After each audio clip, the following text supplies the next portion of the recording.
so skinny compared to Matt and Ben and shit. With like they didn't have their shirts on, but you could see their arms and everything. And me and Rock were bare chested, and we're like.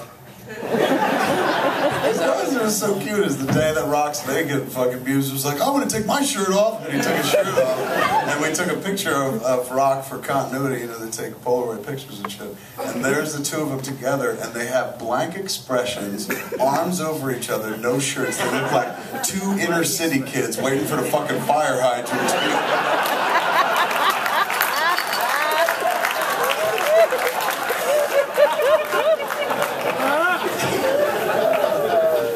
That was the day we also found out, like, Phil Hartman would die. He was killed by his wife. It was really sad because Rock we were on the set, we'd already shot a bunch, and then all of a sudden Rock, it was between takes, he comes back and he's like, Jesus Christ. And we're like, what's the matter? He's just like, Phil Hartman's dead. And we're like, what? So he was killed, he got killed by his wife. And he started talking about Phil. He knew Phil from Saturday Night Live, and it hit him really fucking hard. Like, it screwed with his head. But he was still able to pull off the scene. It's weird shit like that I remember when I sit back there and watch the movie. Like, I also remember where it came from. It's kind of bittersweet as I watched Dogma. This was a goodbye to my Catholicism. This was me graduating Catholic school, if you will. Like, at the end of the day, when I watch the flick, I feel like, oh wow, this was everything I learned as a child put through the prism of, like, my personality or comic books. It kind of functions like a big comic book. And it's me going like, thank you for all that. You shaped me, you made me who I am. You know, my moral barometer has everything to do with this faith.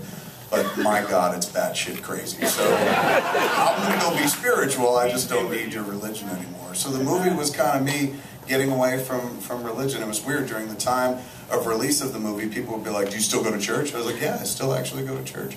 And I did all through Dogma. And then slowly after that movie, I just kind of stopped going. We would start going, like me and Mosier would go whenever we were starting a production or something.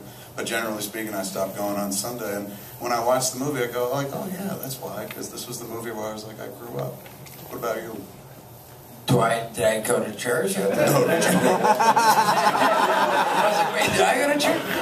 Did I grow up? No. You didn't go to Catholic church. You went to the weird singy churches. I did, man. I went to a church where I just recently went to a Catholic church for the first time, and it was a little odd for me to go to, because I don't get the whole, like, kneeling before you get into the pew, and the guys carrying the book and stuff, and I, like, waited for the dude to get, and he got in that big throne, and then the dude was, like, sitting there with the book, and I was just waiting for him to be, like, on the dude's back or something. It was really odd. But my church was awesome. Like, the dude would get up and he'd be like, hello everyone, like, welcome. And he'd read like a piece from the Bible, and then all of a sudden he'd be like, throw on this guitar, and he'd be like, blow the trumpet in Zion, Zion. And his wife would come out and she'd be like, dancing with the tambourines, and then and everyone would be like dancing in the aisles and shit. It was pretty. It made it somewhat interesting. So, but then all of a sudden you get back to the Catholic Church ain't that at all. It's just like, we're so sorry, Lord, for everything. Everything is wrong and bad. Here's a song about how shitty we are to you. Why didn't we resent you? Right? It's like that stuff. Right? That's a good poem, man. Well done. You're writing a good Catholic hymn right there. Yours were more exciting. Blow the trumpet in Zion. It's also a little dirty as well. It was, but it was that scary too. Like I remember it being scary. Why? They're like, what if somebody blows the trumpet in Zion? We're fucked. No, well, not for that part. But then they would do like someone would come up and shit and be dancing. Then all of a sudden they like throw some oil on their head, and then like a guy would stand behind him and they'd fall, and they'd lay him down in the middle and like right there in the front in the aisles, and they'd be like.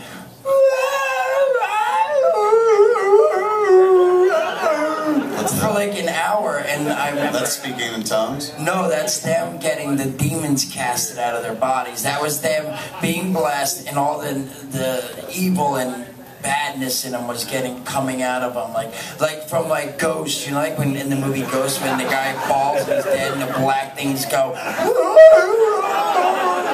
And that's what I picture seeing. That's what was going on. Oh, that's what you picture. Yes, but that's what I heard. Like, holy shit! I want to be a part of your religion, man. You didn't see but you did hear that. It sounded just like that. So there's people going like, Yeah. Just like letting it, like almost like the Tasmanian devil. Like, they would just be laying there all over, and so it wasn't. And that's what got me. So I'm like, this is. They're just like they hired that person to do that, but then there would seriously be people I know. They'd lay down, and then there would be the tongues thing, and I'd always be like, what are they saying? And my grandma would be like, no one knows. Yeah, I'd be like, Grandma, what was it like? But it wasn't. It was more like, we had a skin about and holding up in here, and I was getting bop. What are they saying? They're like, they're speaking, Jesus speaking through them. I'm like, all right. So it was a little more, but did I grow up after the movie? I would say no after that.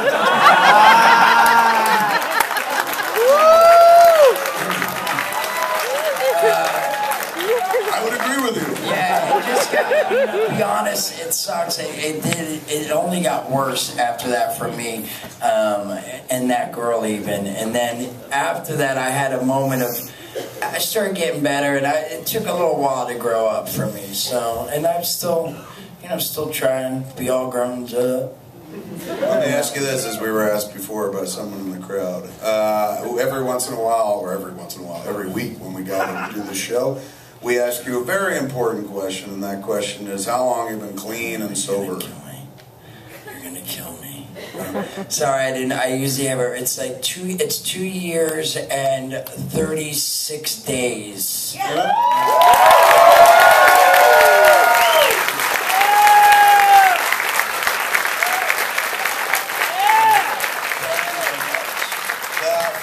How many people have never heard this show before? Jane, Silent Bob, Get Old. Put your hands together real quick. A lot of people right now going like, what the fuck is this show all about?